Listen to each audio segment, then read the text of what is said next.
Hey everyone, I thought you might be interested in seeing what I take on my person just when I'm going out for like the day rather than for a hardcore overnight or multi-night survival adventure. So this is just like a day hike loadout. So I'll go through what I have in my body and then what I have in my bag. So let's get into it. So we'll go through the classic heads, shoulders, knees and toes.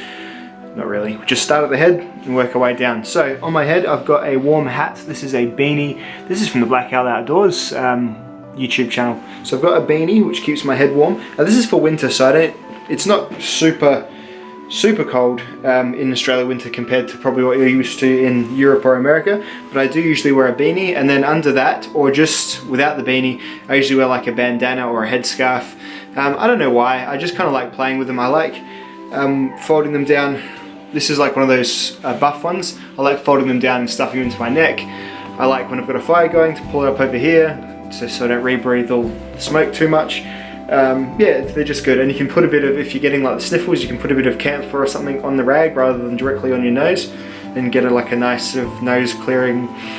It's like a little sauna in there after a while. It's really good.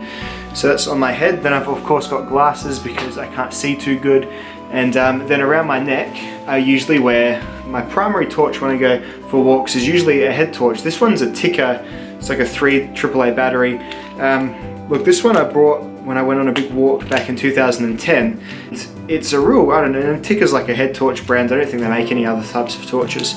It's turned out to be super durable and really well made. So it's got a couple of settings, and then you can set it to red light, so at night time you don't lose your night eyes by looking around camp.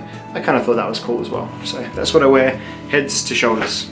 I'll still quickly at the torso level just talk about clothing. I've been wearing a lot of these vests lately. They're really good for keeping like your core warm, but then not having big bulky sleeves.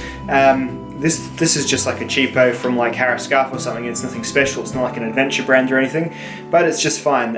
It's a good way to have a couple of extra pockets without wearing a full jacket. And because I usually wear a thermal underneath, so I've got a long sleeve standard cotton shirt on with a hood, and then I've got like this is a Kathmandu merino thermal. So these are worth, I think you spend about $50 on these, but they're really worth the extra cash because they do keep you really warm. And because they're wool, they're not like overwhelmingly so really good.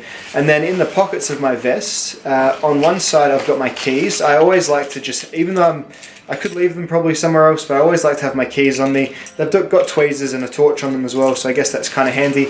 And then I have like a main hand torch. So this is an Olight S30 Javelot or whatever they're called, rechargeable torch, just in case I want to poke about something. Usually I just use my head torch on my noggin. And then in my other pocket I've got my fire stuff. So I've got a little Bic lighter, and then I've got my light my fire steel, which is getting pretty beat up by this point, but it's also got a whistle on the other striker side, so that's kind of a cool thing to have as well. So good stuff. All the cool stuff is on the waist, so nothing on this side, but turn around here and you've got my my fixed blade knife and my multi-tool. So I usually don't carry anything too huge when I'm just going out for the day. You always keep in the back of your head that it could go wrong, so as long as you pack something that's good, that's the right length. So this is the Cold Steel Master Hunter in a 3V. So this is, you know, like an Falconer F1 size knife. It's really light though, so it's not obtrusive at all, and the sheath's nice and low profile, so it's not snaggy on everything.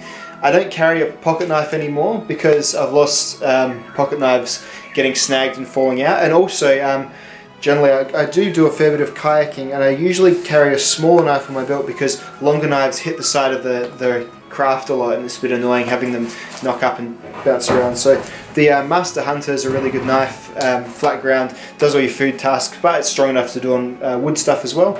And then that's supported by, and I know it's in a Gerber sheath, but I like the sideways style, the Leatherman Surge, so just a good multi-tool with everything in it. It's got a couple of blades and it's got a little saw and all that sort of stuff, just for if you do want to stop and have a bit of a poke or pry at some wood or something like that. So Leatherman Surge, really good, and good for pliers are great for campfires as well. In my bag I've got a pair of gloves too, which I'll show you later, but good for managing campfires.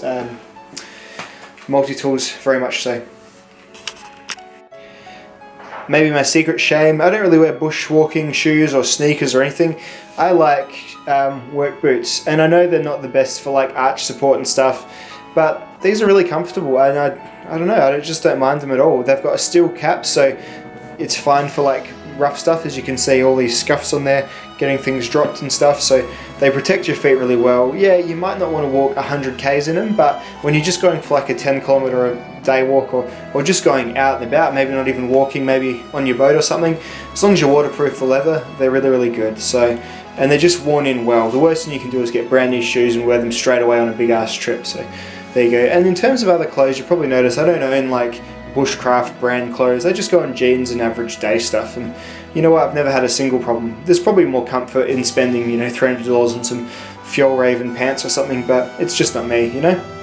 So that brings me to my sort of day bag, I guess. This is a Maxpedition sling pack. I can't remember what name it is. I got it ages ago, and it's just comfortable, and it's not, these bags, they come with heaps of pockets and heaps of storage, and so you kind of almost feel like filling to the max, but I don't, so it's actually still quite light, so the single shoulder strap business doesn't really bother me at all. So let's go into what's inside.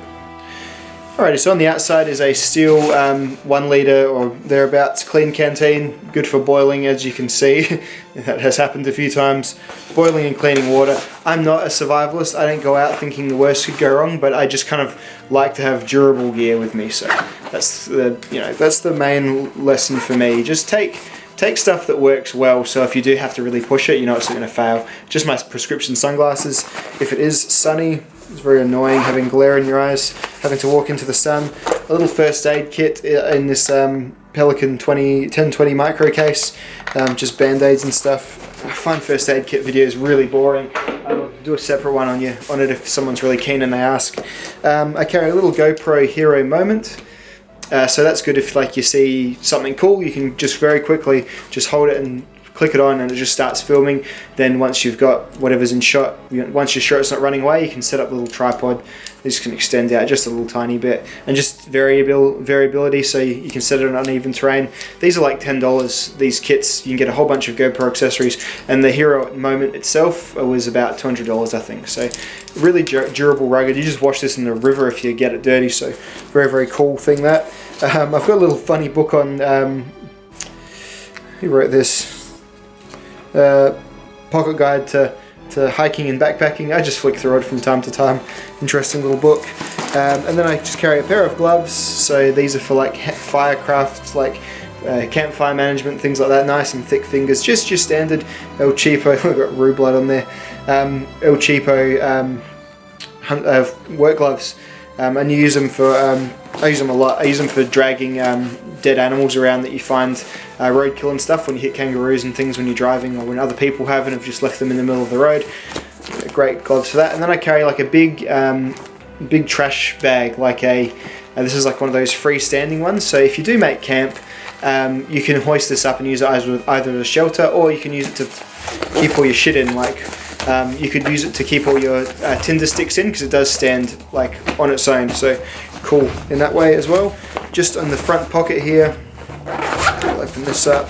Just a big hank of like, not paracord, but it's just decent nylon rope that holds enough weight so you don't have to. That'd hold my weight if it absolutely had to, but as I said, I don't really think in those kind of terms anymore. Survival is a priority sort of thing. Just, as I said, durable, good stuff. A couple of bars of muesli bar and some bubble gum. And this is just kind of like my electronics kit. So this is like a power bank, iPhone cable, and some headphones, because I do like to listen to music when I go bushwalking by myself. So that's my little day bag as well. So there you go. I hope you found that somewhat interesting. As I said, I'm not really survival mindset all the time anymore. I just figure if you've got decent stuff that, most importantly, you're used to using, you probably will be okay if something bad happens. All the things on me, you could cobble together, you know, a night's worth of, you know, security and fire and probably food, even if you really had to, and then have a better crack at it the next day. And I find it a lot less enjoyable if I go any more sort of serious survival mindset when I'm just going for a day walk. You end up carrying more stuff than you need, and then the actual day walking, which is what you're going to do, isn't as fun. So kind of becomes a bit of a whole trip becomes a bit of an oxymoron. So that's kind of what I've been doing lately when I've been going out. So hope you've all enjoyed or gained something from this, or you know, think I'm completely irresponsible for not taking my 7-inch BK7 with me, but that's the breaks. So when I do go overnight or for bigger trips, then I will upgrade my knife to a bigger size. Might even start bringing folding saw, axe, that sort of thing, but that stuff gets bulky and it's not super fun to carry when you don't really need to carry it. So that's just how I've been rolling lately, players. So I'll see you all in the next video. Bye!